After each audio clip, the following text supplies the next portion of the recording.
The morning after the last time, I sat in my kitchen, staring at the chipped paint on the windowsill. My hands were shaking, but not from fear yet, just from the sheer, bewildering amount of adrenaline still pulsing through my body. The coffee tasted like ash. I was home, safe. The key to the back door returned to its hook, the borrowed clothes washed and folded away, and yet I knew I was gone. The woman who walked out that morning, 3 hours before dawn, was a ghost in the life of the woman now sipping bitter coffee. My husband, Daniel, was upstairs. I could hear the familiar, heavy thud of his work boots hitting the floor. He was preparing for his 12-hour shift at the plant, his routine, a comforting, suffocating blanket of predictability. He was a good man. Everyone said so. Loyal, steady, and simple, in the way a sturdy oak tree is simple. He gave me safety, a mortgage, a child with his own honest blue eyes. He gave me everything I was supposed to want. But he had forgotten to give me curiosity. He hadn't asked me a truly searching question about myself in 5 years. The emptiness didn't start with another person. It started with a whisper, a voice inside me, small and cold, that kept asking, "Is this it? Is this all you are now?"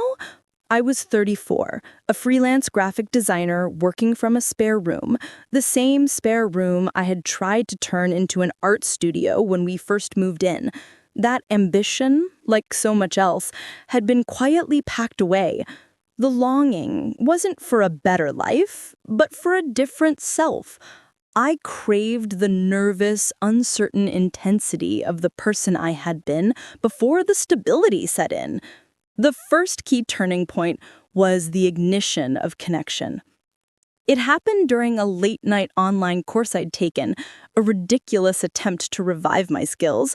He was the course moderator, a literature professor named Simon, based thousands of miles away.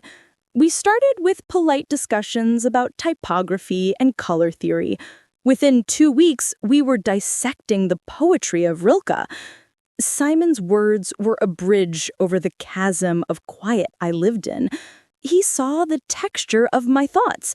He used phrases like the anxiety of potential. And for the first time in years, I felt seen, categorized, understood.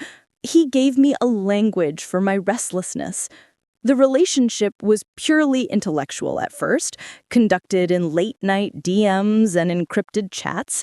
It was an emotional affair so potent it felt physical. I was high on validation.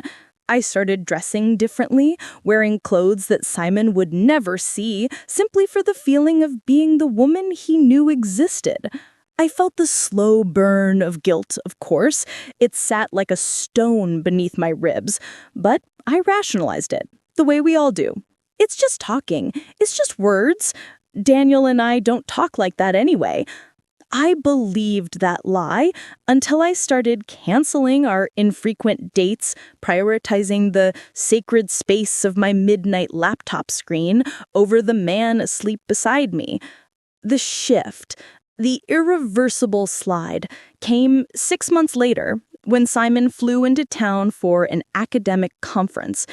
It was reckless, it was stupid, it was absolutely essential. I met him at a crowded downtown bar, telling Daniel I was meeting an old college friend. Seeing Simon in the flesh, after months of knowing his mind, was an electric shock. He wasn't physically grand, slight with kind eyes and perpetually rumpled clothes, but the air around him was charged with the forbidden intimacy we had built in the digital dark. The second key turning point was the moment of reckoning. We walked for hours, talking, until the city went quiet.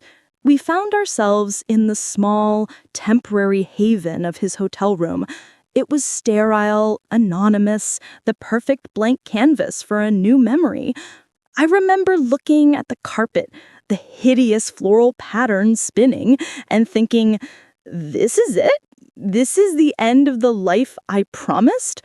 When he kissed me, it wasn't a gentle seduction. It was a hungry, feverish confirmation of everything we had built in the digital dark. He didn't try to undress me. He just held my face between his palms and kissed me until the sheer force of it made the world narrow to that single point of contact. The act itself was a blur, overshadowed by the psychological intensity of the betrayal. It wasn't just sex, it was a profound, silent scream against my own inertia. I let him remove the layers of my practical, domestic uniform, and in the mirror above the desk, the woman reflected back was a stranger, raw, exposed, completely undone. In his arms, I felt a dangerous, terrifying sense of belonging, a belonging that came not from being loved, but from being utterly and completely seen in my flawed desire. It was the most alive I had felt in a decade, and that vitality was entirely toxic. I went back to the hotel 3 times over that weekend, feeding a desperate need I couldn't articulate. The logistics of the lies became simple. Daniel worked late. He rarely checked my phone. He was trusting because he had no reason not to be. But the emotional gymnastics required were exhausting. I became 2 people: the loving, tired wife who made his favorite lasagna, and the desperate, electric woman who whispered academic theories and secrets into a stranger's ear. The third turning point was the crushing aftermath. The conference ended. Simon left. There was no grand declaration, no promise of a future, just a long, silent hug in the lobby, the smell of his expensive foreign cologne fading instantly when I stepped back into the street. And then there was just the silence again. But it was a different silence this time. Not empty, but thick with my own awful truth. The guilt, suppressed by the euphoria, came roaring back. It didn't feel like a moral failure. It felt like a chemical toxicity. I would look at Daniel across the dinner table, his face open and trusting, and feel a wave of physical nausea. The secret wasn't a thrilling escape anymore. It was a malignant tumor growing between us.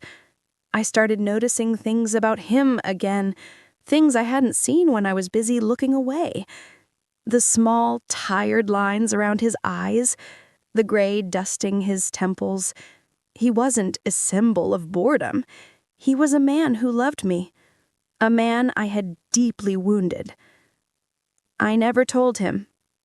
I couldn't. I couldn't bear to inflict that kind of pure existential pain on the one person's whose trust I so easily shattered. I weighed my guilt against his potential devastation and chose to carry the heavy silence alone. It felt like the last miserable act of self-sacrifice I could offer. If I confessed, I would be forgiven by some, but I would ruin him for my own catharsis. And so, the lie became permanent, the foundation of our rebuilt life.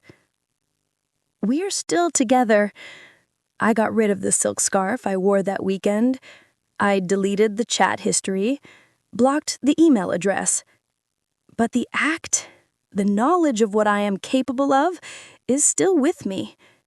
It changed the chemical composition of my soul. I no longer believe in my own moral superiority. I am a complex, flawed, deeply human creature, capable of both profound love and catastrophic selfishness. I look in the mirror and see the woman who had everything and still threw it into the fire just to feel the heat. My life with Daniel now is an act of meticulous, everyday atonement. I am present. I ask him those searching questions I used to crave for myself. I focus on his eyes, His words, the simple, stolid reality of our life. The irony is excruciating. The affair forced me to become the attentive, engaged wife I should have been all along. I salvaged my marriage by burying the truth that saved my sanity. I don't know if I'll ever be forgiven, not from him, and certainly not from the self I see when I'm truly alone. I wrestle with the horrifying thought that I am now living a life based on a lie so total, so devastating, that its preservation is its own kind of hell. I wonder sometimes if that is the real karma. To stay, to fight, and to know that the most beautiful, terrifying version of yourself was born in an act of deep betrayal, and that you must keep her locked away forever. The question is no longer, is this it, but what does it cost? And I live the answer every single complicated day.